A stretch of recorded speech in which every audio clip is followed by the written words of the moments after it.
Welcome to History's Dark Side, where we dig into the creepiest parts of the past. Today we will look at the top 10 ways people checked if someone was dead. In ancient times, the fear of being buried alive haunted villages. And so, people had ways to check if someone was dead. Let's get to the facts. Starting with number 10, candle test, medieval Europe, 1300s. In villages of 1300s Europe, they held a candle near your mouth. If it flickered, you were alive. No movement meant death. Moving to number 9, mirror check, England, 1500s. In England, around 1500, a mirror was placed by your nose. Mist showed you breathed.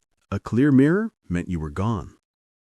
Next, number 8, eye touch. Ancient Rome, 100 CE. In Rome, around 100 CE, they touched your eyeball gently. No blink confirmed you were dead. On to number 7, tongue check, medieval Europe, 1400s. In 1400s Europe, they looked at your tongue and gums. Pale colors showed you had no life left. Number 6, smelling salts, France, 1600s. In France, in the 1600s, they waved smelling salts under your nose. No reaction meant you were truly dead. Number 5, pinprick, ancient Greece, 400 BCE. In Greece, around 400 BCE, they pricked your fingers with pins. No flinch proved you were gone. Number 4, feather test, Germany, 1400s.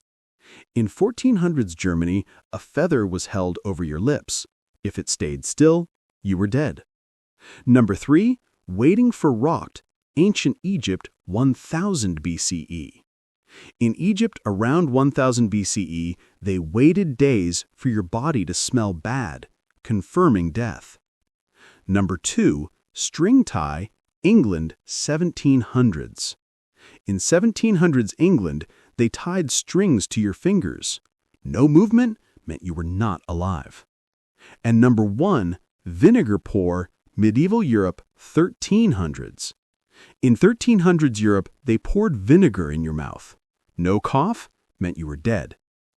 That's the top 10 ancient ways to tell if someone was dead on history's dark side.